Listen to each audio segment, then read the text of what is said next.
guys, welcome back to Sparky About Movies. I am so glad you are here today, but before we get into the video, make sure to follow me on the rest of my socials, my Instagram and my Twitter, so you can keep up with the rest of my content journey. It's been a long 6 months, but we are finally back with a brand new video. I am so happy to be sitting here in front of this camera. I've missed you guys so much. Life got really crazy. Very suddenly. I had to find a new place to live, and then I found someone very special. Twitter has been blowing up like crazy. We hit 4K. I'm just very grateful for where I am in life right now. Things are really good, really exciting, and I thought, why not just return to YouTube and share all of this with you whilst I can. But before we go any further, I just want to quickly drop in the giveaway. So I have 4 steelbooks that I want to give away to 4 individual people, just to show my appreciation for all of the help and support, the really fun interactions and engaging conversations I've been having. I've really found a beautiful community on Twitter, and I was very grateful for that. I think I've covered everything, so now let's talk about some movies. So let's talk about 2023 and some of my favourite watches. First up, I want to mention Saltburn.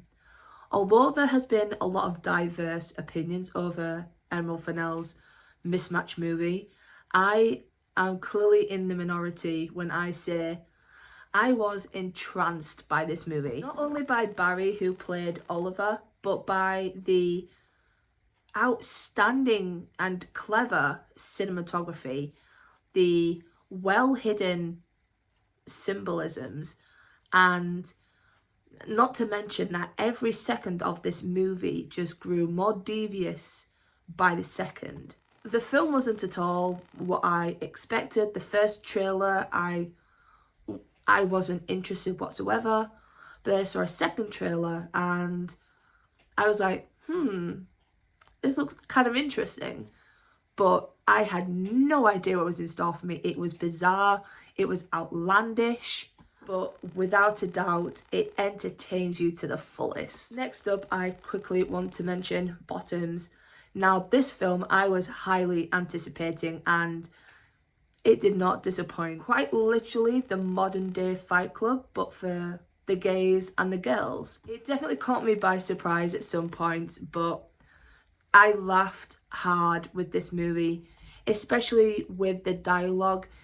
Every sentence and every sequence was a hit, whether it be a mock or a joke or just absolutely something bonkers. It was whimsical and just fluent in feminism, hardcore feminism. Not to mention the choreography for the fights, which was just so explosive and so fun to watch. Can we, just agree that Rachel Sennett is an absolute queen? Now I would like to touch on Godzilla Minus One, which was a truly devastatingly breathtaking movie that settles deep in your heart. Now I want to touch on Godzilla Minus One. Between sequences of mass destruction is fragile human life, anchoring this incredible, breathtaking, and devastatingly beautiful story. It goes without saying that this film isn't just another monster movie, but a genuine masterpiece of well-crafted film. Godzilla is beautiful in this movie. The design and the detail. He showcased nothing but suffering, and it really grounded the emotional instability from yourself when you watched this movie. It brought me to tears, and it had my jaw on the floor multiple times. This film is genuinely one you have to watch in the theatre, wherever you are, wherever you can go, see it in the big screen, because the impact that it has on you when you watch it on the big screen is unmatched. Now, the final movie of 2023 I would like to talk about is The Last Voyage of the Demeter. This gothic horror was everything. Vampire films have me in a chokehold. They are in my top 5 favourite genres of movies to watch. The film holds a gorgeous dark gothic theme accompanied by this claustrophobic atmosphere and that intense heart-pounding effect which just never ever depletes. It also has so much gruesome violence and amazing imagery. The camera work is phenomenal in this movie, as well as the score, the characters. I say we need more of this type of movie, this type of gothic age, this gothic era, and grey-skinned vampires.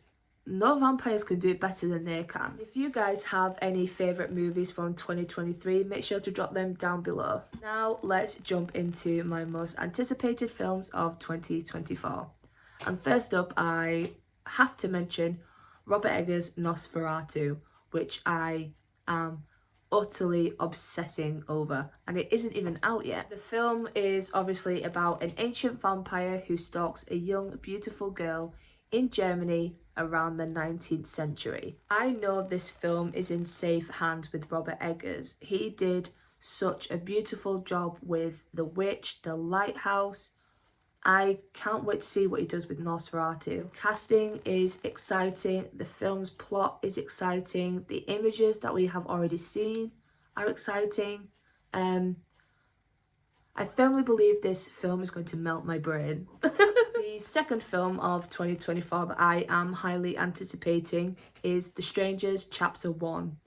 Renny Harlin returns and is bringing us the third instalment of the Strangers film series. I've said it multiple times, I even did a video on the first 2 movies, but The Strangers 2008 still stands as one of the most terrifying films of ever, in my opinion. And with this film being a follow-on from the first 2, I do hope we have some answers from the first 2's endings, because they were very open-ended, and I'm quite curious to see how our survivors are handling the trauma, and if the people in this one are related. You know, I have so many questions, I'm so intrigued, so yeah, I'm very excited for this movie. Home invasion just hits me.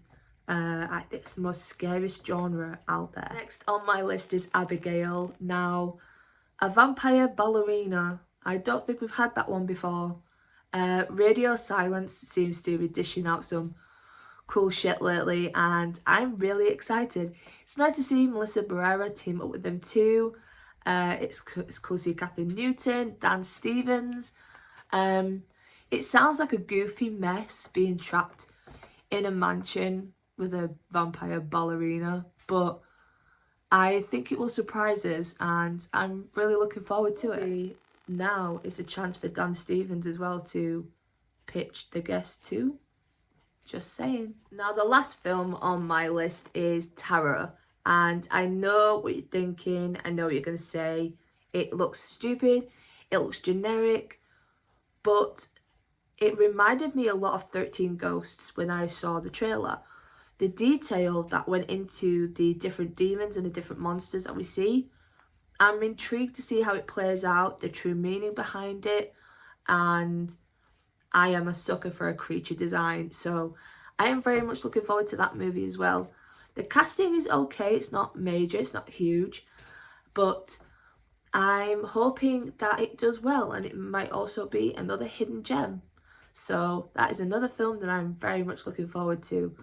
Horror, horror, horror. That's it for today's video, guys. I really hope you enjoyed it. If you did, don't forget to leave a like and a comment down below. Also, if you have enjoyed any of the films I've talked about today, or know some films that are coming out this year that you want to see, let me know down below also. I'm trying to get used to things again, trying to get back into what I used to do. It feels strange, but I'm excited and it feels really nice to be able to do this once again. So yeah, I will see you next time. Please stay safe, happy and healthy, guys. Bye.